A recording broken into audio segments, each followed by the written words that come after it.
But not everything that you can measure matters, and not everything that matters you can measure. I just don't know how you can perform like a champion if you don't think and speak like a champion. I don't know how to do that. I really don't. It all starts with vision and belief. It's okay if you've never done it before. It doesn't mean you can't do it now. Like, I think a lot of times people wait until they've done it, and it's like, good luck, you'll be waiting a long time, right?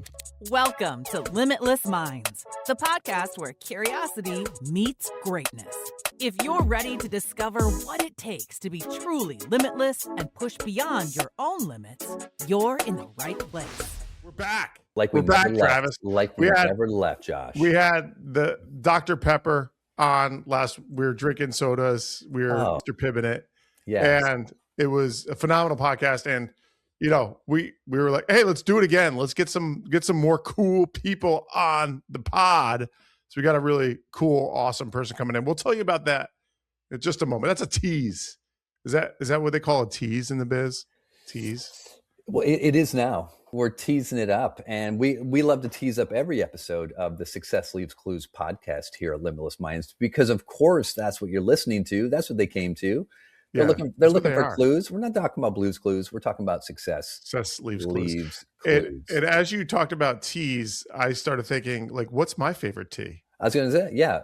What's my favorite tea? What if you had to go? You're in a restaurant. They bring out the whole litany of teas. They open up the thing. They open up the little chest. It's got every tea in the world. I don't go to those restaurants, but tell me more. They exist. Okay. They exist, strangely. So what tea would you grab out of there? The guy's also got white gloves on. I just want you to know that. And the thing is like, it opens up, like, it doesn't make a sound actually, because that would be uncouth. But he opens the chest. There's all the teas you can choose from. What's your go-to tea? Does Arnold Palmer count? They don't have, no.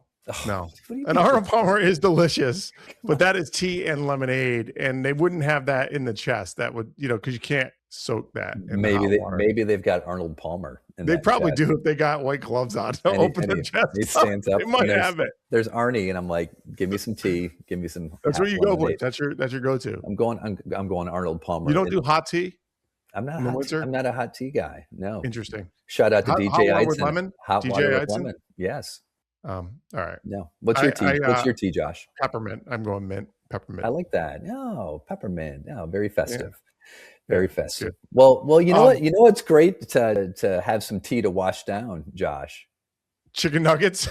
Some nooch nuggets. Nooch nuggets. Some nooch nuggets. You need that tea to wash down that neutral tea and nooch nuggets. And so, yes, this is, of course, everyone listening to this podcast, you listen to every episode. So you know that before we bring on our guest for the toaster pops, if you will, we love to do some neutral nuggets where we're putting nooch nuggets in the toaster now. That sounds disgusting. Yeah.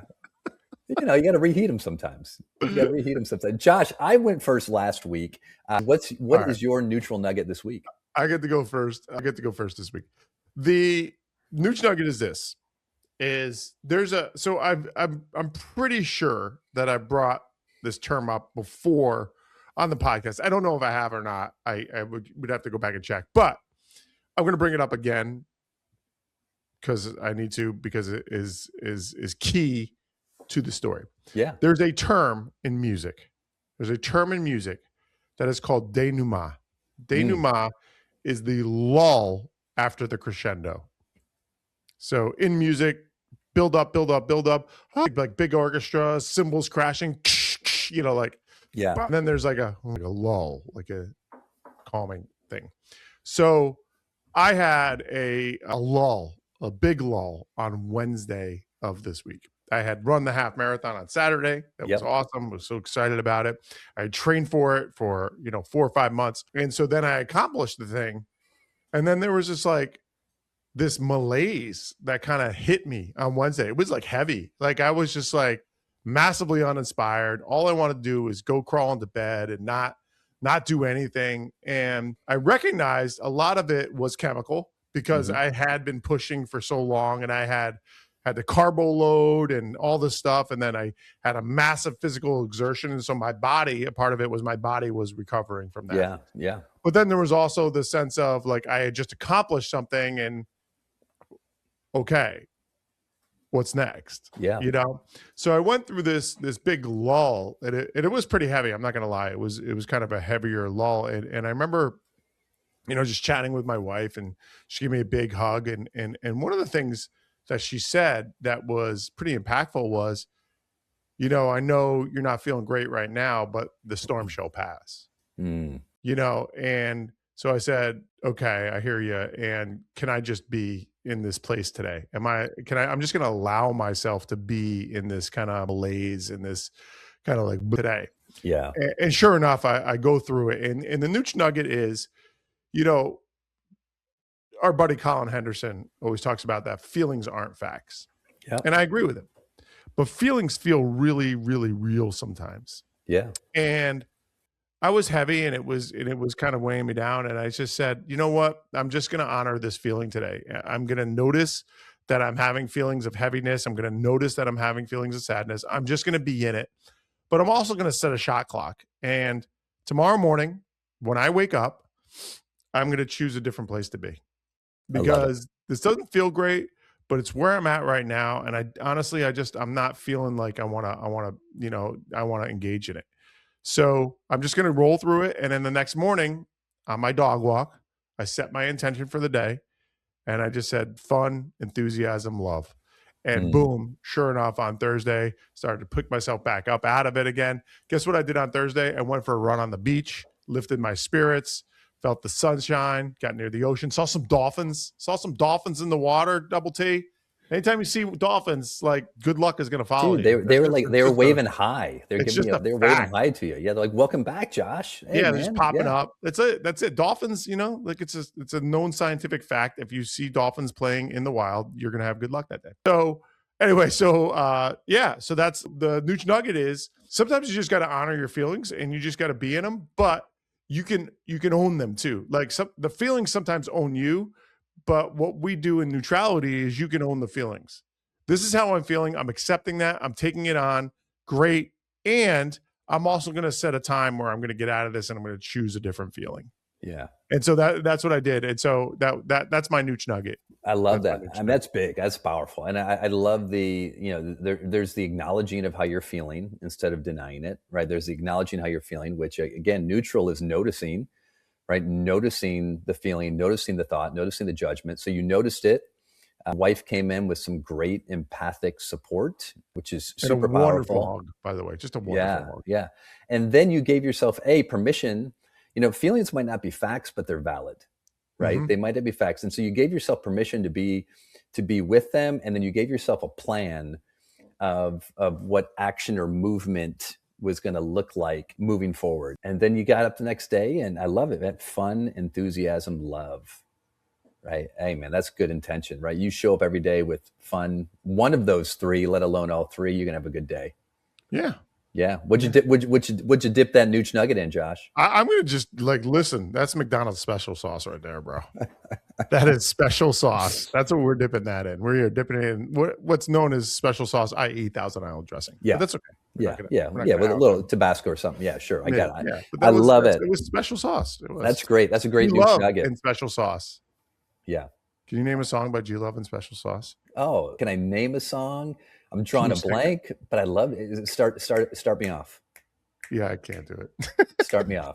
All right, I forget the song. It's going to hit me. We're going to be talking to Derin, who's, by the way, our guest. We're going to talk about who Derin is in a minute. But we're going to be talking to him at like minute 37, and I'm just going to start singing the song.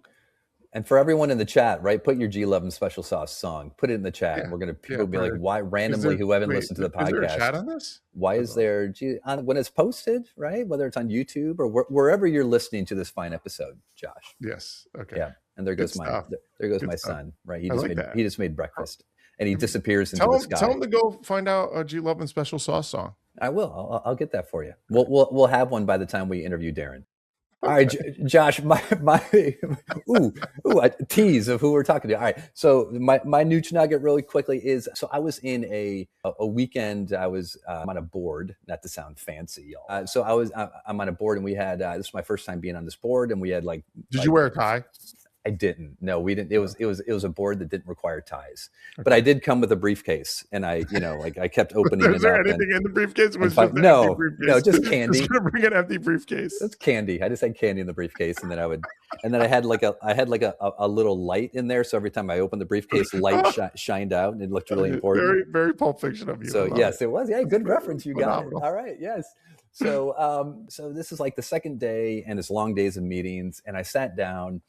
And all of a sudden I was noticing, again, key here, I was kind of feeling frustrated, a little bit, just agitated, right? And agitated, I'm just like being curious, like, why am I feeling agitated? And I thought back to, I was having a conversation like on the way to the meeting, and I think it kind of sparked an agitation in me. And so I think like, and especially for those, it's not always kind of performance based, but I know, for those executives or corporate people who are listening and in this space, you just notice that something's bothering you. And so I think for me, Josh, getting neutral was similar to what you said, like you're noticing that you're kind of in this malaise, is that I was noticing that I was agitated. And instead of just reacting and being agitated, right, I can notice the feeling and not be the feeling. So I noticed the agitation. I was curious to figure out why I might be agitated. And I kind of linked it maybe to this conversation that I was having previous. And so I just took a moment as the meeting was started and people were starting to have conversation. I just kind of took a moment. I actually had my journal out, and I just took like 2 minutes to journal what I was feeling. Right. And I just that was my way of getting neutral. Like, let me get my thoughts out. And then to your point, let me now shift my intention to the rest of the day. Like, how do I want to show up the rest of the day? Right. I want to be open-minded. Right. I want to be open-minded, and I want to be kind. Right. So just taking that moment so the journal was like kind of almost like my physical activity to stay neutral, to get neutral and to stay neutral. And then to set that intention of how I wanted to show up the rest of the day. And I know like for those of us kind of in the business world, in the corporate world, and you're going through meetings and like there's agitations and things happening all the time. And then the rest of the day went great.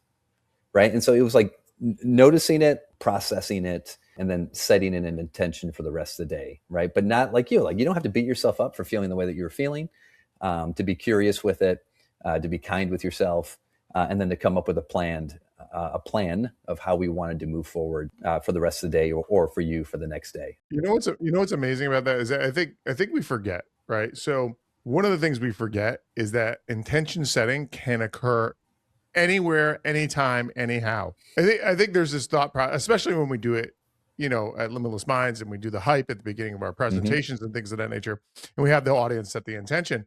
A lot of it's, okay, this is the beginning, right? And it's usually at the beginning of the presentation, but that's the whole key about intentions, is they reset the beginning. Yeah. The beginning can happen at hour 10 of the day. Yeah. Yeah. It's just the beginning from here moving forward. And I think that's what's so beautiful about what you did was, hey, and I got to tell you, the power of noticing is so crucial and so big. Obviously, you can train it through meditation. We've talked about that before, but that power of noticing it and just kind of catching yourself in a space without judgment. Is this serving me? Is not judgment.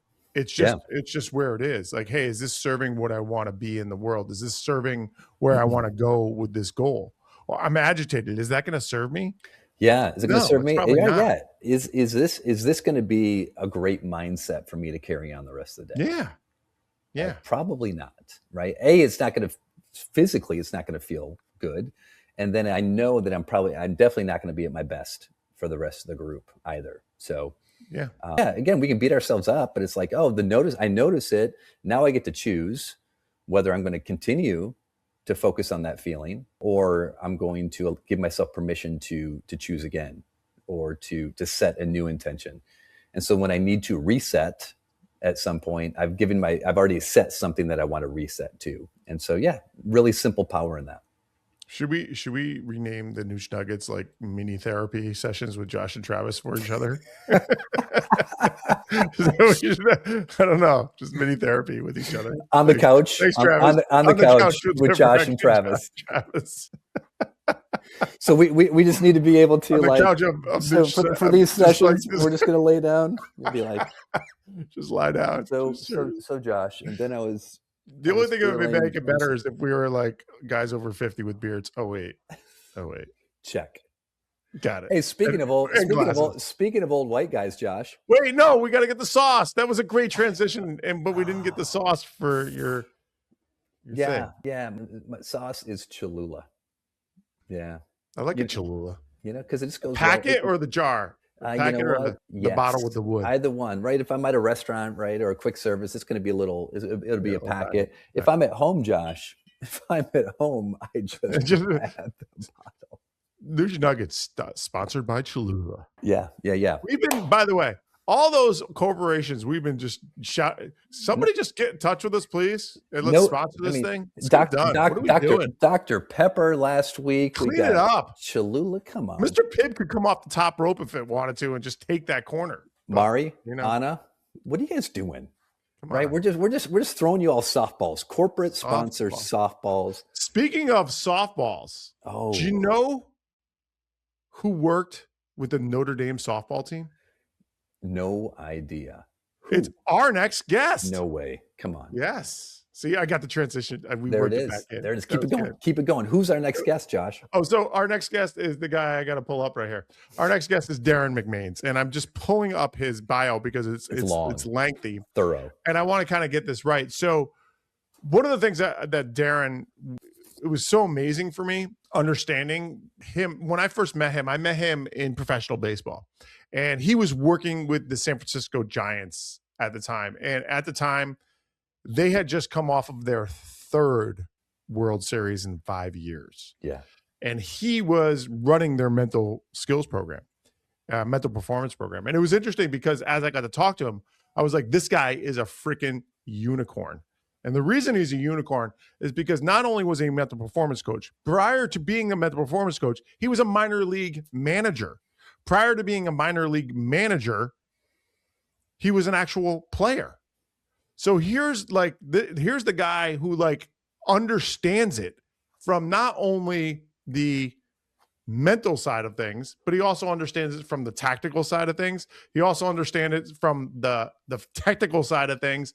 And he also understands it from being there and doing that, which is amazing, right? He had spikes in the dirt. Yeah. So just really, when I met him, I was like, this guy's different. And then I got to talk to him, and I quickly realized that his ability to be creative and structured at the same time was game changing. Like he's just that guy. He's so much farther ahead than anybody in our field. I can't even, I'm not even gonna joke about it. He's that guy. Now he goes from the San Francisco Giants, he leaves there and he goes to the University of Notre Dame, and he works with that program for 2 years. Now he's not just working with the softball team. He's working with the entire athletic department, women's basketball, men's basketball, football, baseball, tennis, all of it. So he's working with them and all the coaches. Awesome. Does that for 2 years, leaves there, goes to the Seattle Mariners, revamps their whole program, designs their whole program, leaves there, goes to the Arizona Diamondbacks, revamps their program, stays on as a consultant because he leaves the Diamondbacks and he becomes the director of mental performance for a international cybersecurity firm called ReliaQuest. They even have a ReliaQuest Bowl. That's how big ReliaQuest is. They're in 6 different countries. He's running an entire team across the world now. So that's who we got coming on. Derin McMains, the man, the myth, the legend. You got anything to add about Derin? Did you meet him? Do anything? Great guy. Okay, that's it. So Derin, there he is. That's who we're going to get to talk to. We're going to talk to him a little bit about, obviously, the successes that he had in the professional sports and amateur sports world, and now the success he's having in the corporate world. I told you, he's a unicorn, a unique, amazing person. Let's invite him in. Welcome, DMAC, Derin McMains. So Josh, as we welcome Derin to the podcast, I guess we're started already. By the way, two questions for him out of the gate, as we've already welcomed you to the podcast. Okay, Derin. First question is favorite tea, which we just found out is Southern Sweet Tea. That simple. There's my guy. And second, name a song from G Love and Special Sauce. G Love and Special Sauce. You don't G Love and Special Sauce? I mean, Derek came in too quick. We didn't have a chance to go look it up. What is G Love and Special Sauce? It's late Good band. Late 90s, early 2000s? Yeah, 2000-ish Yeah. band, and they're late Gosh, 90s, and 2000-ish band, and I thought of a song, they were Josh. like rap, but they weren't. I don't know. My Did you baby's think got of one? my baby's got sauce. My baby's got sauce. That's the one I was My thinking about. baby's got Got sauce. Her sauce. baby's not sweet as mine. She got sauce. The baby's not sweet as mine. Yeah, Yeah. so I'm not a good singer, but okay. All right. Welcome to the podcast. This was what you signed up for on this beautiful Monday, Darren. Aren't you so happy? Gosh dang, I wish I would have prepared better with some G-Love and special sauce. G-Love and special sauce. You know what? Their Spotify numbers are going to go through the roof after this interview. I feel like that would be an order at like Raising Cane's. Yeah. Can I get a G-Love with some special sauce? Because their sauce is amazing, by the way. It should now. Yeah. There it is. There it is. Well, Darren, welcome in to this anarchy that we call our podcast, also known as the Success Leaves Clues podcast. And that's what we're gonna do. We're gonna kind of dissect a little bit of your successes, your journey, and also kind of look at what you're seeing. You've had the unique opportunity to work not only in the elite athletic world, but also in the elite corporate world too. So we're going to see maybe some commonalities, some differences, and just see kind of what plays out there. We're going to dive into. Man. Is that cool? Let's do it. And then also, by the way, little did you know, Travis, like here we are, we're having this podcast, and basically, if anybody listens to this podcast, it's like this is what not to do in a podcast. If you listen to Darren's, he's gotten it's like top podcast in Inc. magazine and this magazine, business magazines, he's the best. So that's also who we have here too. So just so you know, just not to feel worried about anything. Well, I can tell. Let me just tell you this: it's 100% the guest, not me. Like some of the guests we've had on there are pretty amazing, and so it's Hall of Famers, it's Super Bowl champion coaches, it's those type of guests that make it a great podcast. I'm just there to hopefully facilitate the thing and get out of the way and let the experts talk about why they do and what they do and what they do. Travis, just so you know, I have been a guest on his podcast. Oh, all right. Yeah. So he's literally talking about me. Yeah. 100%. That's exactly who I was picturing when he was talking about experts. So Darren, hey, what not to do. Hey, here's a springboard. So, as we're recording this, and I know this will come out fairly quickly, but the Winter Olympics just concluded, and I just love sort of almost kind of like word association as you reflect back on the last 2 weeks.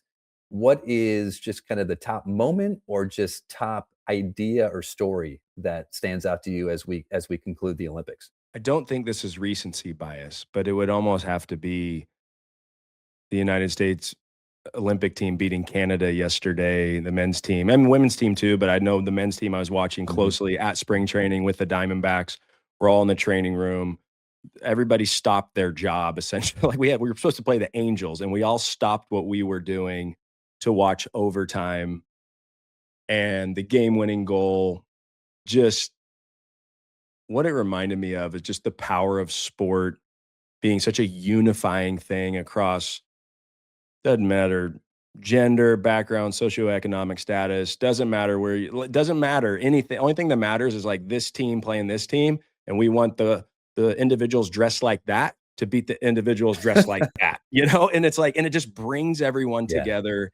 And that's what I love so much about the Olympics is like just to watch these highly driven, motivated people working together alongside other fellow countrymen and countrywomen and do something special and do something that will be a mark in time. Like I will remember for the rest of my life where I was when that goal was scored. And so to me, I think that's the beauty of it. And then the backstory of they lost their teammate who was hit by a drunk driver, and then they brought their kids. I mean, there's just so much wrapped into that's why I love sports so much. I don't think there's anything else like it in the world that can bring together that many different groups of people under one, in our case, training room or in that arena that night or whatever it may be, and just have so much emotion. And then the beauty of it afterwards is they're all shaking hands. Now, I know some are joyfully shaking hands or some are regrettably shaking hands, but the sportsmanship that goes along with that, I just love that too, that we can go at it as hard as we can. I can knock your teeth out. Literally.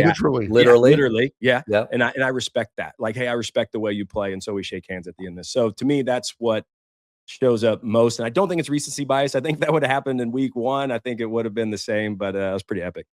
You know what's crazy about what you just said there is like I remember watching the 1980 Olympic hockey team when they won. I was a little kid, and I remember the announcer saying, "You will never forget where you were when you saw this happen." I remember that. I literally remember that because I was like, "Really? I'm never going to forget." Okay, that's interesting. And I remember I was in my bedroom in Rhode Island. This is where my mother was going to school, University of Rhode Island, and we had this 2-bedroom house, and we had a small black and white TV, and I watched it on a small black and white TV in my room with my dad and my brother on the couch on the bed. It was crazy. And now, fast forward to this one. So I've witnessed 2 out of the 3 gold medals that the U.S. have won, and I'm like, I'm never forget where I was. And it's the same thing what you just said. It's really incredible. Yeah. I loved, I loved they had Mike Ruzioni in the booth with Mike Tirico to kind of kick off the game, right? And they're talking to Ruzioni, and Ruzioni, obviously, for those of you listening, he was the captain of the 1980 team. He got the game-winning goal in the gold medal game. Actually, in the semifinal game against the Soviet Union before having to beat Finland in the final. But he's spent a lot of time with this team, and he just kept saying pregame, he's like, I just really believe these are the guys. I really believe these are the guys. He said it 2 or 3 times. And then during the game, they had Brady Tkachuk for the Americans mic'd up, and they kept playing little snippets from maybe in between periods. They would compile, and like he's on the bench, and he just keeps saying to the guys, I like Mike. He's like, guys, we're fine. We're winning this game. Like, we're winning this game. And it was almost like, just the dialogue, the words that were being spoken, right? And like, obviously the belief that I believe in these guys. And like, it's just so cool when you see the language around the narrative.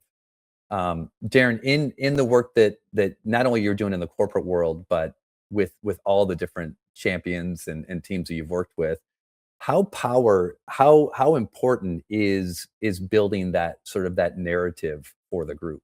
I don't want to overstate it, but I just don't know how you can perform like a champion if you don't think and speak like a champion. I don't know how to do that. I really don't. And so it all starts with vision and belief. And it's okay if you've never done it before. Doesn't mean you can't do it now. Like, I think a lot of times people wait until they've done it, and it's like, good luck, you'll be waiting a long time, right? So it's like, just and all you need is just a shred of evidence, And maybe that evidence is that, hey, we're working together and we're giving it our best every day. Okay, that's all you need. Then that's all you need to get to the next day and the next day and the next day. And so, but shared language, being able to think and speak like a champion, always starts to build it up, and it starts to build that on days when you wobble, right? Because there's always wobble in every season with every team I've ever been with that has won championships, and those that have been picked to win and didn't win. I've been on both sides. I finished last. I finished first. I've been everywhere in between. And every season has moments of wobble, like where just things you're not sure how they're going to go because results, we can't control them, and they haven't been going great. And what are you going to go to? Well, if you don't have your language figured out, if you don't have your thoughts figured out, if you don't have those type of standards set on how we need to think and speak, then when it starts to wobble, you're going to grab hold of the most recent circumstance, the most recent event, and then that's going to start to guide you going forward. And then all of a sudden, you'll find yourself looking up in the standings. And so I think establishing that and then really committing to those things when it gets really hard is what ends up pulling you through. And this is not like a fake it till you make it type thing. This is not like an Australian break dancer, Summer Olympic, fake it till you make it type thing. You know what I mean? Yeah. This is this is who we are. Sorry to the shout out to Ray Gun. Shout out to Ray Gun. I apologize. But shots fired. I apologize. But I bring that up, side note, I bring it up because we were just talking about the other day where we were talking about competence versus confidence. And I loved how she was walking around the arena or the dance floor, and she's like, she's confident. Yeah. And then she gets in there and like, it's a different level of competence between the person she was going against, and so that's maybe for another time. But point being is, I just think it's really important that you got to establish those things early on. And then when the wobble inevitably shows up, it's having the leaders step up and being able to, like, hey, this is what we're about. We're not going to go back. We're marching forward. And if you haven't established that before, in the middle of it, this is what it'll feel like, really fake. It'll feel really inauthentic. Yeah. Because all of a sudden it comes out of nowhere. So you just have to establish that early on. But so, it's interesting because I think what it leads into is identity, right? Yeah. Like who are we going to be? Who are we going to be in this season? Who are we going to be day to day? Who are we going to be? What it is tough? Who are we going to be when we're winning? And that's like you said it. Like you can't be a champion if you don't talk and act like a champion. It's just not going to happen. Yeah. So it's interesting though, because I wanted to. I've been curious about this for years. So here you are, and when I meet you, you're coming off of World Series number 3 with the San Francisco Giants in 5 years. So that just the comprehension of doing that, it doesn't get talked about enough about in pro sports. Like as I reflect more and more on it, 3 and 5 years is friggin' insane. It's insane. Everybody's all upset about the Dodgers. They have not done 3 and 5 years. Correct. Right. So yeah, like think about that. That's an insane, and they were in the playoffs every year and the whole 9 yards. Sure. So what was it about that team? Buster Posey led team and with incredible pitching, obviously. Yeah. What was it about that those 3 championships? What did you see there that differentiated that group from everywhere else? Man, I think let me first just talk baseball, and then we'll talk more teams that like I think kind of hit in other arenas too. But in baseball, in that particular team, I don't think Buster Posey actually gets enough credit. And I know he gets a ton of credit. But think about this, a baseball team. There are 2 positions that we watch you play your position. It's the pitcher and the catcher. The other 7 of us are all watching you play your position. And pitchers, though, there's 12 to 13 of them. The catcher, there's 1 and a backup, right? But the reason why I bring this up is because to me, the catcher is and I wasn't a catcher, by the way, but the catcher is the most important person on a baseball field, because we watch them every play. We watch their effort. We watch their commitment to their craft. We watch their body language. We watch everything. I can't see how the shortstop readies himself for the pitch. I can't see that, right? And then this pitcher, I know, like, well, if this pitcher's terrible today, we'll just take him out and we'll get the next one in there. But you don't do that with the catcher. And not only do we watch the way the catcher competes every day with his body language, everything else, and the way he carries himself, we also watch him handle the other half of the team. He's the one person responsible for handling the entire pitching staff. And if he does his job appropriately, he's going to he's going to handle the entire group of position players. Yeah. And so I just don't think the role of catcher gets enough credit in the world of baseball, because we're all just staring at him. And I didn't realize that until Buster left and I went to some other teams. We had different catchers, and this is not a knock on them, but you're just like, wow, like Buster's a once in a generational type of leader. And the key being leader, because I've been around some great catchers that are players, but the ability to lead, have the emotional intelligence to connect with the pitcher from a righty, a lefty, a reliever, a starter, this background, that background, like Venezuela, Japan, all the stuff, right? I mean, you can't overstate it, to be honest with you. So I would say first that's one that I think like none of us appreciated him, or I even think that position as much as until you kind of go through it and you go, holy cow, that was impressive. And then the second thing, I think just bigger picture for teams and like sustained success. I think a couple things I learned is, one is trust starts at 0, meaning just because you win one, you're going to bring in new guys. And if you just think like, hey, we won, listen to us, doesn't work. Like they got to know, do you care about me? Do you know me? Do you know your stuff? Can I trust you? And so those are things that like every year you're almost starting anew. And for coaches and leaders, so you got to work really hard to get to know your people. So I think we did a good job of that kind of in that space of 5 years. And then I think, honestly, we started to drink our own Kool-Aid a little bit, drink our own Arnold Palmer's, to reference earlier, our sweet tea, but started to drink those things. And then we didn't do as good a job, right? And then the Giants had some tough years there. And so I was definitely a part of that thing too. I was part of that one and that one. I was riding the roller coaster. So yeah, I think there's that piece. And then the other thing I would say was that group, talk about speaking with certainty and like a language. I remember being in spring training, and one of the guys was talking about his wife was pregnant, and everybody's like, oh, congrats. And then when's she due? And it was like October 15th. They're like, bro, what are you doing? Like, we're going to be in the playoffs. Like it was, and this was February, and it was just a foregone conclusion. Like there was no, it was like, they were upset at the guy.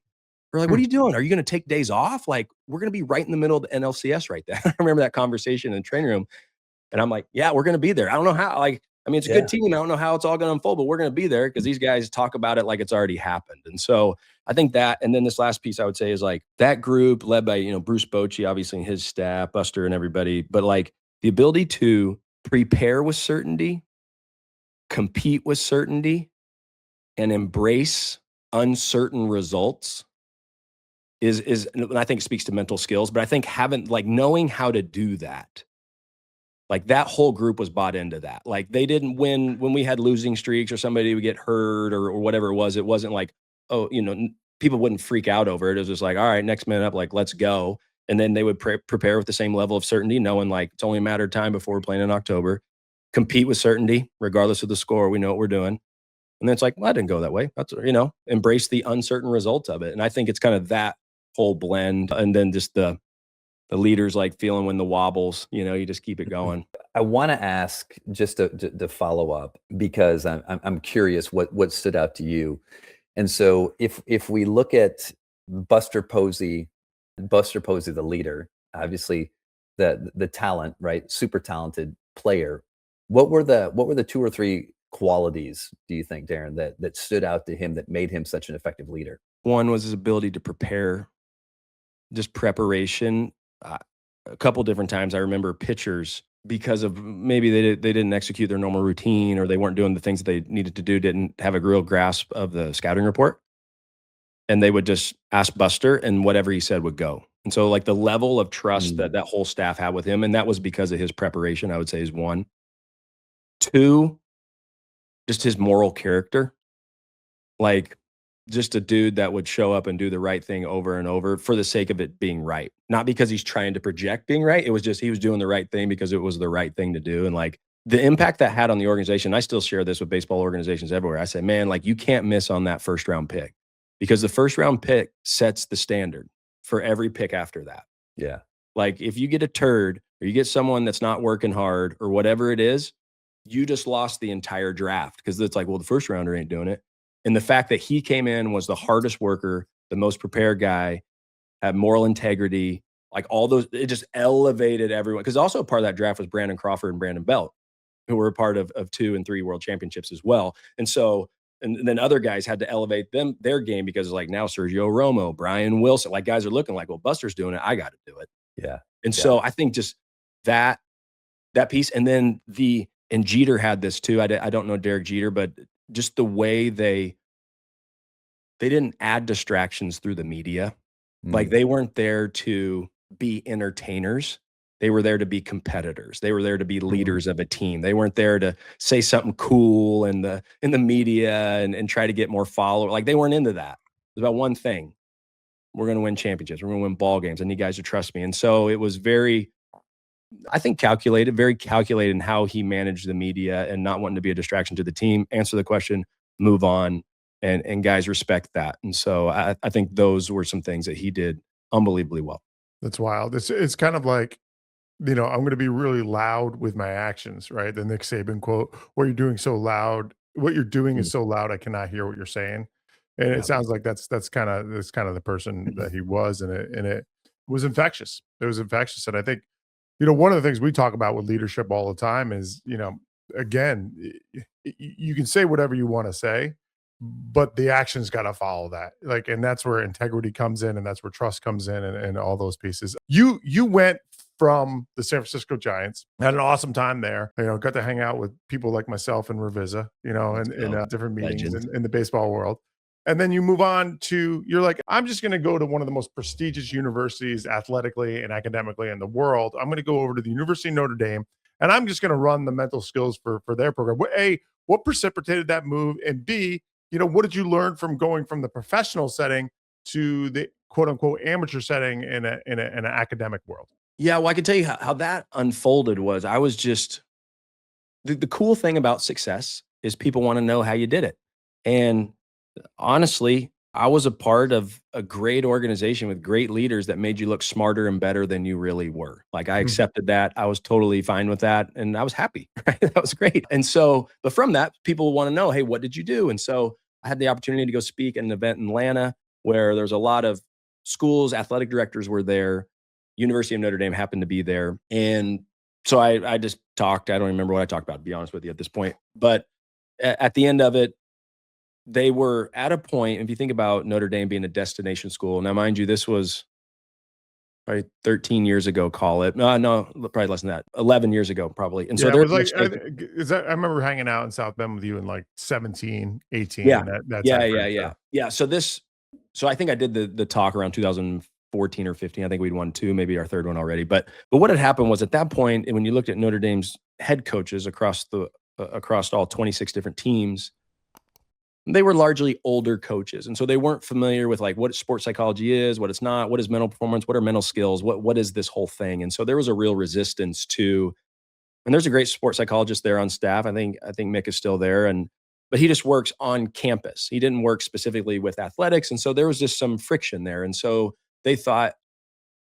hey, with your background as a former professional athlete, as a former professional coach and manager, and now doing mental performance work, we think you could be someone that could come in and share with these coaches what mental performance is, what it's not. Don't be afraid of it. It's actually being proactive and how we can cultivate our mental skills so we can, be our best when our best is required, which is every day, right? If you're in a high performance environment. And so that was kind of the genesis of it. And so I give, Jack Swarbrick, who's the AD at the time, a ton of credit for like having that kind of foresight of like, hey, we need someone in here that can help bridge the gap.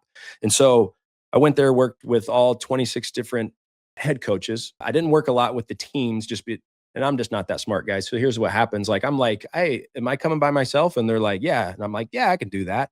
Not realizing how ginormous this job is. Idiot. So anyway, I go there and I realize, man, this is way bigger than I thought.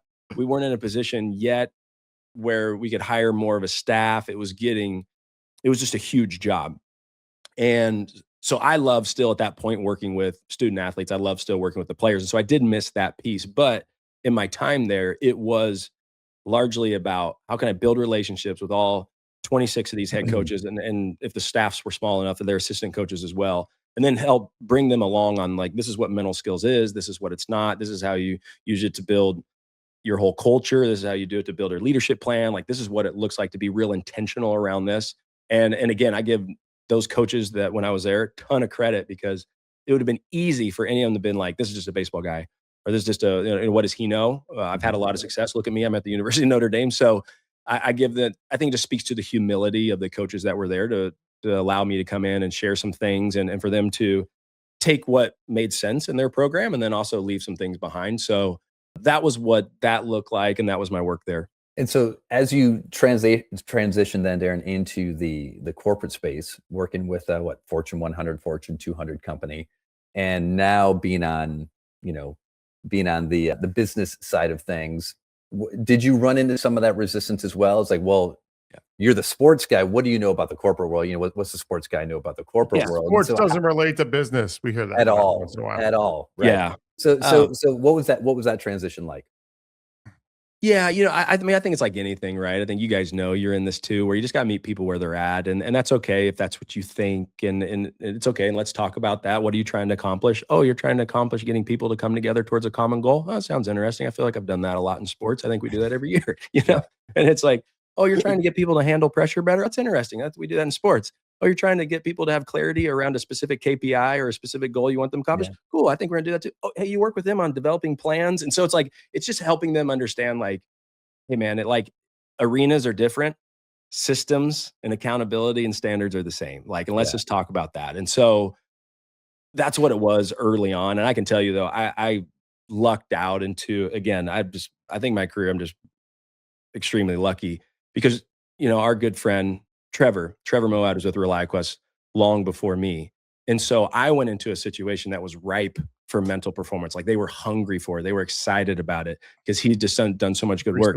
Travis, you'd been working with ReliQuest for a few years doing their leadership academy. Mm-hmm. So like you guys have done so much great work. I come in and I got to just get the benefit of all your great works. And I think that's like a lot of things in sports, right? And in business too. It's like a lot of us are just standing on the shoulders of those that have come before us. And so I can just tell you, I think my experience would be a lot different than others going into a corporate setting because of the great work that Trevor and Travis, you did as well. And so, but I say all that and that, sure, do I still get resistance? Absolutely. Do some people come to me, I think you're just here to try to trick me to work harder. I'm like, I don't know if that's like a thing. I'd rather you just be more efficient, and I'd rather you have just more, peace in your life. I'd love for you to go home happy with the work that you did. I'd love for you to have clarity of what you're trying to accomplish so you can actually build confidence because you had a great day, and then you can go have a great evening with your family. Like those are the things I'm after. So, but there's always going to be resistance. I'm cool with that. But like I said, my situation here at ReliQuest is far unique because of the great people that went before me. Yeah, and you're having to manage multiple cultures too, because there's offices all over the world, correct? How Yeah. does what are you seeing from that? What are the commonalities, I guess, of performance across cultures? And then what are some of those challenges or unique things that you kind of have to go, oh wow, okay, in India they do it this way, and I didn't Yeah. even understand that. Yeah. Yeah. So we have offices in India, Dublin, London, and then 3 in the US. And so there's Mhm. definitely some cultural challenges. And look, we say this all the time, like we can have different personalities, no big deal. Like culturally, there's some behaviors that are going to be different, no big deal. But what we can't be different on is mindset. And how we define mindset is all around our identity. We're like accountability, we will not punt on accountability. Like you Mhm. you say what you're going to do and then you do the thing. Super simple. That's cross cultural. Doesn't matter where you're at. Like we will be adaptable. That's another thing we will be. Like when we talk about mindset and our identity, we will be adaptable. And this is what we mean by that. We will be stubborn with our goals, but we will be flexible in how we get there. Like, because especially with the speed of AI and speed of business and everything else, it's like you can lay out whatever roadmap you want, and you should lay out some sort of roadmap, but be ready to just wad that thing up and throw it in the trash can or maybe hit delete nowadays, but do whatever you need to do because what we're not moving is the target. Ain't moving it. We already told people we're doing it. So now we got to find a way to pull that thing off. And so Yeah. that's another thing. Another thing to talk about is being helpful. Like I don't care what culture you're in and being helpful, how we talk Mhm. about it is just clear communication. I don't think there's anything more helpful than having clarity on what you want me to do each and every day. Like nothing more helpful than that. And also that goes into feedback as well, like being very clear in your feedback. And then the last thing we talk about is around focus and just understanding there are things we can control, there are things we can't control, there are things we can influence. You just make sure you have the right things in the right buckets. And what I see most that I get really nervous at when people take things they can influence and put them in the can't control bucket, then they become apathetic. They're like, Yeah. well, I can't control it. I'm like, well, hold on. Have you like reached back out? Have you tried a different way? Have you tried meeting them where they're at? Have you tried being a better listener? Have you tried all these things? Well, no, because I can't control. No, but you can influence, right? Yeah. And then Yeah. obviously, sometimes we take things we can only influence and put them in the can control bucket, which is going to invite frustration. Mhm. And that's okay. We can talk about that, but I get nervous when we go into, I can't control it. So anyway, so I say that and that we can have different cultures, we can have different behavioral norms and all that kind of stuff. Great. We should. That's normal. But we are going to share an identity and a mindset of what it means to be ReliQuest when we show up. And that's what we talk about. And we just don't move on those. How do you, Darren, help the leaders and then the managers? Because again, you're talking about a huge organization spread out. So the leadership structure, the different levels of leadership is so spread out. What have you seen to be effective when it comes to taking these qualities, taking these Yeah. core qualities that make you all who you are? And then I think often the big disconnect, whether it's a coach or whether it's a leader, is how do we take these qualities, turn them into behaviors that we can then measure and reinforce, which is kind of like where that sweet spot is. What Yeah. have you seen that really works well in that regard? Well, I think this works well. We can always get better, and we're always looking for something that we can do a little better. That is for certain. But one thing that we do is we start every team meeting, and this is across the company in every operating center, doesn't matter where you're at. We start every meeting with what we call a mindset moment. And a mindset moment is somewhere between 5 to 12 minutes where we're going to bring up a performance principle, talk about a story, whether that's a real story with a customer or maybe a real one in your own life, or it could be parable, whatever it is, right? And so you're going to bring up this performance principle, you're going to bring up a story, and then you're going to bring up a reflection question to the group. How does this land for you? And it's always going to be centered around our 4 core values, which I just mentioned. We're, accountable, adaptable, helpful, and focused. And the reason why we start every meeting off with that, and we share the responsibility, like you could be the most junior person in the room, and guess what? You're leading the mindset moment. One, create shared vulnerability, psychological safety, right? Now this person's sharing a story today and they're like, oh, wow, I never knew you did that. Oh, you coached soccer this weekend and what happened? Like, whatever, like who knows what might come up. It's been fun to kind of sit in a lot of those. And two, it forces you to like, what we say is be present in the meeting, in the meeting, because when somebody asks you a question, right away drives focus, right? Like if I just said to Yeah. you guys, hey, what color's your car? right away, you probably just thought of your car, right? So the beauty of questions is it drives focus. And so we can start to ask these questions at the beginning of a meeting versus talking at people and telling people the agenda. People are going to finish up your email on that one. But if I know there's a question coming to me about my weekend or whatever I did recently, and I'm going to have to connect with a performance principle. So it starts to drive presence is what I'm saying. So we do those mindset moments. And then Travis, you mentioned like, how do we get to behaviors? And I haven't figured out that thing yet. But what I do know is if we're micro dosing mindset, if we're micro dosing who we are every day, you can't get away from it. I mean, you cannot walk in ReliaQuest building without seeing quotes on the wall, words on the wall, accountability over here. We have no show dogs. We have a post every Tuesday. We have videos every other Tuesday. You can't go anywhere without seeing something on mindset and who we are and what we do. You have to work hard to avoid it, actually. Yeah, creating that visual narrative, right? You're surrounded by like, the narrative and the messaging. So we microdose the heck out of that. And then I would say this last thing about measurables. And this is what I share with some business leaders who are like, what's the ROI? And first of all, let me say this. When I think about ROI from a performance standpoint, for me, I think about rate of improvement. That's a different ROI. Maybe that's a different conversation, but I know what investors want. And so what I say is like, hey, we know this, what you measure, you can manage, and what you manage, you can improve. I get that. But not everything that you can measure matters, and not everything that matters you can measure. Because we all know what it's like when that individual shows up in our team meeting and they're full of ideas and they have good energy and they're just the yes and, and we're going and we're riffing and it's awesome. We're like, yes, love this person. And then we also know the person, the yeah, but person. And it's like, oh, geez, but, and so anyway, I say all that, and I think I'm so lucky to have a founder and CEO, a boss that goes, yeah, I get not everything that matters you can measure, and not everything you measure can matters. But I do know the energy and the curiosity that you show up in a team meeting 100% matters. And so we are going to lean in on that. And it's worked for 18 years, and I believe it'll continue to work for the next 18. Yeah, yes, and I think that's an amazing point, Josh. Yeah, he knows his audience. This guy, talk about. I guess he picked up something from Buster Posey about leadership and knowing your audience. That's hey, I've got a Buster Posey follow-up question. Oh yeah, all right. It is. Okay, yes, and here we go. And all right, Derin. So what you said about Buster Posey and how, and just the catcher in general, how when you think about baseball, maybe the catcher's not automatically thought of, right? When we think of like who's the most kind of key person on the field. If you equate that into the corporate world, right? Who do we immediately think of from a leadership standpoint? We think of the CEO. We think of different people. Who, from now in your experience, kind of being in the bowels of the corporate world, who is someone that you see as a real kind of linchpin role in an organization that maybe is often overlooked? Maybe it's because of the title, but where maybe they have ton of influence, but maybe it's kind of hard to see to the naked eye. Wow, that's such a good question. Well, let me first say this around like leaders. Like everything rises and falls on leadership, because in corporate setting, what I've learned is there's true organizational structure. And so there's someone that we all look to that's going to make the call.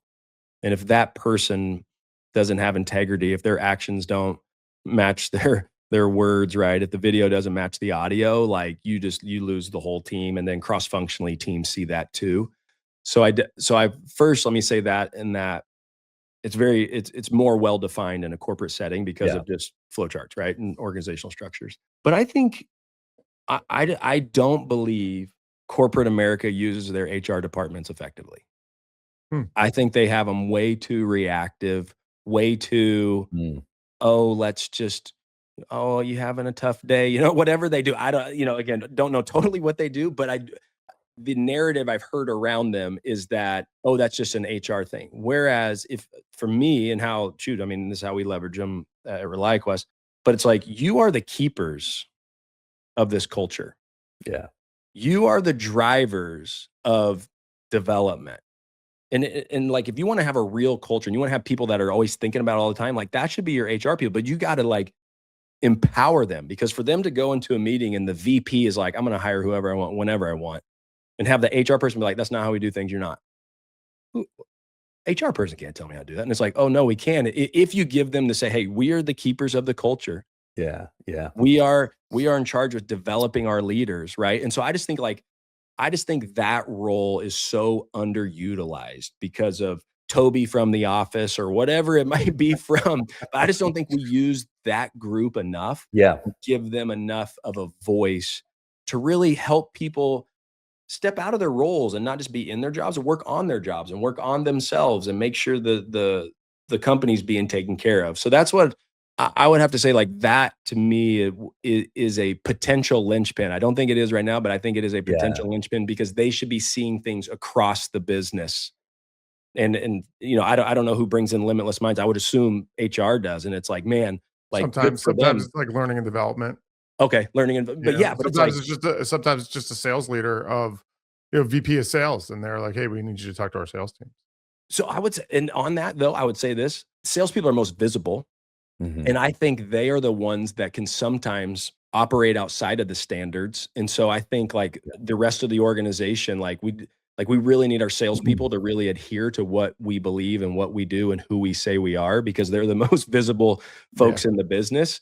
And if they're not doing it, it kind of goes back to the Buster Posey thing. Like, the most visible guy, if the most visible people are doing it right, everyone else falls in line, right? It's just that simple. It's interesting too, because we deal with, and Travis, I learned this from DJ and Harry, who obviously were in the pharma world, but they always talk about the frontline leaders, and they have to manage above and below, right? So they're having all these people from above going, hey, what's going on? And then they have all these people below who they have to motivate, who they have to help perform, who they have to manage. And so I think that person as well, that person that has a team of 10 to 15, right? They have that's their role. They're Northwest Arkansas, and they have 10 to 15 people underneath them, and those people have to crush it. And then now they're answering up to this VP about what's going on in their territory. I think that person's really crucial as well. I don't know if that the same thing in your corporate space. It is. No, as you say, that 100% is, and they got to be the catcher, right? They are. Yeah. Now that you're saying that, I'm like, absolutely. Because the best, highest operating teams within the organization do have that senior manager, that director level title that sits in the middle. Like, the best teams have like a really solid leader there. And the ones that don't are the ones that were probably a little bit weaker there, that need some more development for sure. Yeah. Good call. Yeah, it's funny, like, in the world of soccer, right? I think about the importance of the kit manager, right? Like, the kit manager has the day-to-day interaction with all the players, day-to-day interaction with all the staff, and always kind of sets the thermostat of the vibe, right? In the locker room. And I just read this great kind of breakdown. They call it the doorman fallacy. Maybe you guys have heard this before, but they use the idea of, like, a business consultant, a hotel calls a business consultant to come in and help them save money. And the business consultant looks at the bottom line and says, hey, we're paying the doorman, $60,000 a year, right? I can put an automatic door in for $40,000. We eliminate that salary, save $20,000, and we're more efficient. So that's what they do. They get rid of the doorman, right? A few years later, consultant comes back in and the hotel's a mess. They're like, what happened? They're like, well, I mean, we got rid of the doorman and saved $20,000, of that salary. But what we didn't realize was the doorman knew every person, right, in the building, right, was hailing cabs, was also serving as security, was front line when something was wrong. It was eyes on the ground. It was interacting with the outside. It was interacting with the inside, and it was this vital lifeblood of just influence, within the organization. But on paper, its role was opens the door. And that was easily replaceable. It's like, man, how many organizations, whether that's sports teams or corporate organizations, are we getting rid of doormen that have so much more influence, right, within the organization, but from a title standpoint or an item line standpoint is just not going to show up. As DMAC referenced, he turned it into his own quote, which I love, but it was an Einstein quote. There's things that count that can't be counted, and there's things that are counted that do not count. And so that's exactly it, right? It's funny because there's a show on Hulu, which I highly recommend, called Shoresy. If you have not watched Shoresy, you're welcome. Secondly, be careful with the kids, right? If you're watching, don't have kids in the room. Season 5 just dropped Sunday, by the way, Travis. So for I'm catching up. Good stuff. 25-minute episodes. Shorzy yells oftentimes, "Set the tone. Who's going to set the tone? Set the tone. Who's going to set?" It's hockey. It's a hockey, minor league hockey in Canada. Who's going to set the tone? And I think that's exactly it. Like the doorman sets the tone. Yeah. It's like how you walk into the building, like from the moment go. And it's interesting, coming from the world of, we've had restaurateurs on here, but obviously I spent, as you both know, 10 years in high status restaurants and 3 and 4 high fine dining restaurants. And it's from the moment you answer the phone, there's a standard set. Yeah. And you see it in elite level hospitality, is that, you walk into a JW Marriott and they all smell exactly the same. They had a scent person come in to design the scent. I mean, think about that, right? Those are like those little setting the tone. Set the tone. Yeah. So I hear you about setting the tone. That's really interesting. I'll tell you, my wife and I, we just celebrated our 24th wedding anniversary last weekend. Did she make you a cake? Congratulations. Did she make you a cake? Thank you. Yeah. And so, did you get a cake? Shout out, Bird. Did she make you a cake? She make you a cake? She did. My wife's an unbelievable cake artist, by She's the way. an unbelievable cake artist. Unbelievable. I'm gonna have to get on her. So, but check this out. We went to this place called Buck and Ryder. Buck and Ryder. I don't know if you guys have been there. It's in Scottsdale. There's a couple now, one in Gilbert, one in Phoenix as well. But we went there because everyone's like, hospitality, unbelievable. And I knew right away when I made reservations, they're like, upload a picture. I'm like, what? I've never made an online reservation, and I uploaded my picture, and guess what? They knew who I was right when I walked in. They knew we were celebrating our anniversary. All of a sudden, it shows up on the wall. Happy anniversary, Derin and Bird. Thanks for being here. Every person that came to our table, whether that was appetizers, main meal, pouring water, hey, happy anniversary, guys. Even the manager at the end of the night came, hey, we're so grateful you guys are here. Here's some macarons for later. All this stuff. And so it was an incredible experience. Food was amazing, but even better experience. And so just what you were saying, and it started from when we walked in. Yeah. That level of detail, that level of intention, right? We talk about intentions all the time, setting intentions, having an intention, but the from the first phone call, right? They had set the intention. Totally, man. And I'll tell you, like, I don't know if you can have a performance without an intention. Right? I think you can do things, but I think it's the intent that kind of starts to push it into performance. You could have a performance. It just might not be good. You're just leaving it up to chance, right? You could have you can't have high performance without intention. Right. Well, and so you guys bring up a good point. So actually, we've had to define performance at ReliaQuest, because if we say we're going to improve something, well, you got to develop what you can't define. And some people, when you talk about performance, what is it really? Is it just an action? Is it behavior? What is it? And so how we talk about it is performance is the execution of a task or duty to a standard in the face of resistance. So it's execution of a task or duty to a standard in the face of resistance. This is stuff that D-Bag does that nobody else in our field does, by the way. He just is so, yes. But right, and so it's like, so turning on a light switch is not there's no standard, there's no real resistance, right? But anyway, so we say, like, if you just show up and do a thing, you're not performing, you're just doing the thing. Like, what's the standard? What's good look like? And then why is it hard? What's the resistance? That's mental skills. Let's talk mental skills, because if you're trying to do something to a standard, you are inviting resistance. And that's like, let's talk performance. Like, that's the conversation I want to have. What's the task? What's the standard? What's the resistance? Let's go. Let's coach. Let's get better. Like, I get pumped up about stuff like that. I love that. Earlier on, Derin, you were talking about just, again, I think he still decided to come on our podcast. Oh, God. Well, I mean, we're the resistance. We are the resistance that he's facing. He's really trying hard to execute, and we provide the resistance. So often, especially in the corporate world, uncertainty. You had mentioned uncertainty earlier. Uncertainty is almost seen as almost like as an inconvenience, instead of this is like, everything is uncertain. And sort of like there's almost like an expectation, right? It's like you either embrace it, or you see it as something that we need to solve. Like, good luck solving uncertainty. For you, especially in the corporate space, what's your approach, or what are just some things that you do to kind of help create a sense of normalcy or just to remove a little bit of the intimidation that people have in facing, or at least embracing, sort of uncertainty in general? That's such a good question, because I mean, uncertainty shows up in a lot of different areas. Uncertainty of customer, uncertainty of stock market, uncertainty of my skills, uncertainty if I can, are we removing jobs? Uncertainty, is my role still needed with AI? Like, there's this uncertainty coming at us all over the Right, place. right. And so I think it does obviously show up frequently. But first, I would say this is why you got to be courageous. And what is courage? Courage is action in the face of fear, uncertainty, and doubt. So one of the best ways to attack uncertainty is through action. And action meaning what? Well, where's the uncertainty coming from? So I would say we start there with what's the, like, how do we fight back against it? And it's it's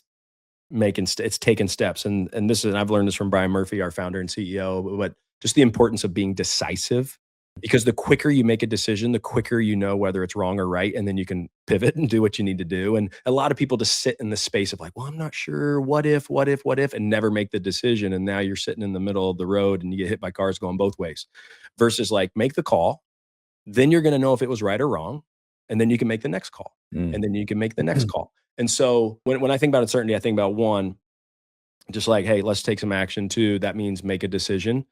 And then three, for me, I mean, uncertainty is like, that's what makes life beautiful. Like, that's what makes performance meaningful. That's what makes things matter.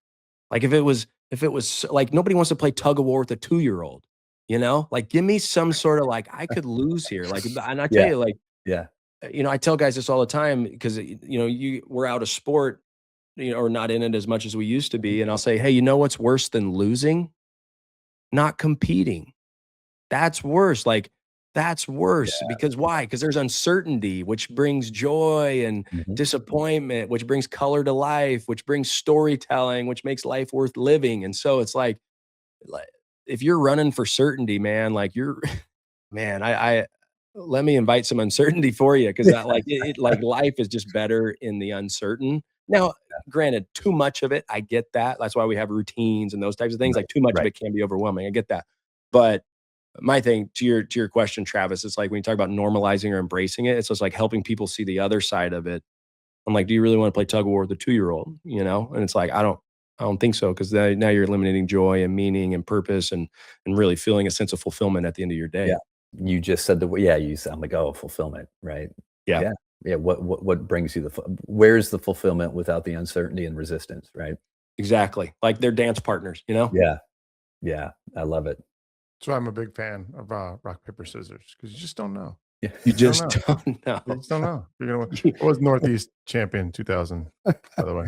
Hey, by the way, just FYI, we at ReliQuest every year, our annual kickoff, this is the 5th year we did it in a row, where we have a rock, paper, scissors tournament, and we crown a global champion, and we have a championship belt in the whole thing. And it is like, global champion. That's big. We did. It is big. It is big. And whatever operating center wins gets to keep the championship belt in their operating center for the full year. And so it gets pretty heated, to say the least. I was not aware of the historical context and historical tension between Ireland and England. I'm not a smart guy. Before, and so all of a sudden, those two are going at each other. They get a bit of a history.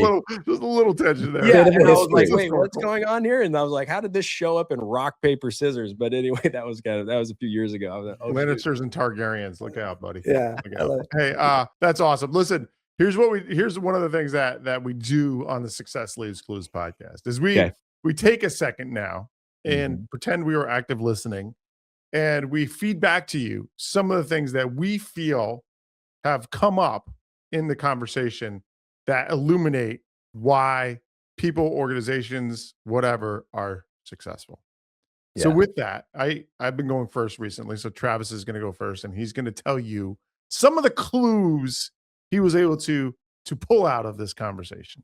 I love it. Cool. I love it. I love it. So, I mean, if you've seen my eyes down a lot, Derin, right? Because we've taken a lot of notes throughout, and there was a ton of notes to take here. So as I'm scanning back, a couple of things that pop out right away. Moments of wobble, right? I just love moments of wobble. And whether that's a sports team or whether that's a corporate team, it's in there with the uncertainty. It's not like if, but when, right? There's going to be wobble. And so being really, really crystal clear on what is it, you said, what do you go to, right? what is it that you go to individually and then as a group, as a team? So for leaders to think about what is in place that your team is going to fall back on when there's wobble. And even just wobble in general, such a great visual word to think about in regards to performance. So that's the first thing that comes to me. Josh, I'll let you do the next one. That I've got at least one or two more. Yeah, prepare with certainty, compete with certainty, embrace uncertainty. I love that. I think that, the more that we can do that and recognize the reason we prepare, and if we prepare with purpose on purpose, right? With purpose on purpose, then when that uncertainty comes in, we can have confidence in our preparation. And again, we don't know what the next step is going to lead to, but we do know that we're prepared to handle it. And I think that jumped off the page at me. Awesome. Love that. My next one, trust starts at zero. Yeah, yeah, especially for the corporate leaders who are listening, and just how crucial that not only does it start at zero, and then it starts at zero, and then it starts at zero, and there's just how important it is to build trust, to reinforce trust, to keep reinforcing trust, to keep building trust, and just how crucial that is. Josh. Yeah, so I'm not going to talk about what you said. I'm going to talk about how you said it. And I think one of the things that I've told you this to your face, and I've told audiences this in the past, that there's nobody better in our field than Derin McMains. There just isn't. And so for you, I want you to kind of understand that the reasons that you're at the top of your game and at the top of this field is there's an enthusiasm for what you do. There's a curiosity in any situation that you're in. And not only is there a curiosity, but then there's a perceptiveness as well to catch those things that really, really, really are truly important. So, that's what jumps off the page at me from you. That is not anything you actually said about yourself. That is just what I've witnessed over the past 15, 20 years of knowing you. Yeah. And for me, again, yeah, in that vein, Josh, of not so much what you said, Derin, but how I felt as a result of the interview is humility and love, right? Showing up with a tremendous amount of humility for the work that you do and the teams that you've been a part of, and a genuine love for the work and love for the people that you do it with. So, yeah, man. It means a lot. Let me just say this on that last piece, Travis, what you just mentioned, humility and love. At the end of the day, guys, we're going to get one sentence. Like, we're gonna get one sentence. And my friend of mine, my coach, Tim Elmore, is my coach, and he told me, he's like, "Hey, DMAC, you're gonna get one sentence." I'm like, "What do you mean?" He's like, George Washington, he was the first president. One sentence.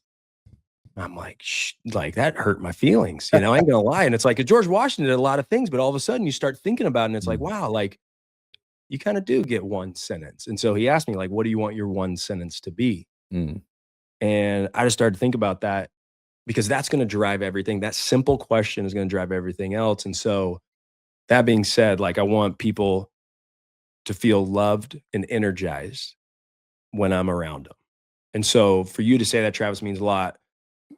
Live for Act, for you to say, like, it's not what you said, it's how you said it. Like, that just means a lot to me, because my one sentence is I want people to feel loved and energized when I'm with them. And so again, that just, it warms my heart, makes me feel good to know, like, hey man, my purpose showed up today, Yeah. And so with that, man, you get clarity on your one sentence, and it starts to drive a lot of what you do and how you show up every day.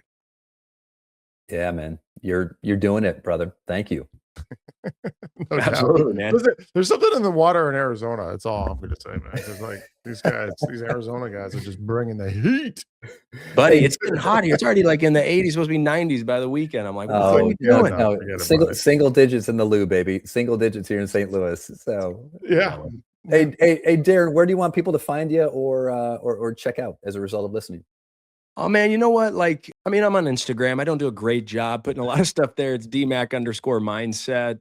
Trying to do a better job with bringing some content from our No Show Dogs podcast, and that's at No Show Dogs. I think people can tune in there. And the goal of that podcast is just bringing in sports leaders, athletes, and coaches, those that have done some pretty cool things, and talk to them about their mindset and their approach and how's that work in business. So we're still rolling those out. I think those are probably the best places to find me, obviously on LinkedIn, but you're going to be highly disappointed in what I'm I'm not relaxed at all. I'm trying to get better, but honestly, as you guys know, you get in the work and the last thing I think about is like, oh, I should post this. That's always the last thing I should think about. And then it feels like the moment's passed. And so, but anyway, I love connecting with people. It's always fun to meet new people. So I always love that. Awesome. Yeah. Travis, take us out of here, man. Let's go. Let's go. Why don't you take us out?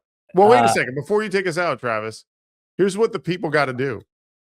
They got to go and they got to just hit the pound subscribe. Wow. Hit pound subscribe and subscribe to the Limitless Minds Success Leaves Clues podcast. And now you can take us.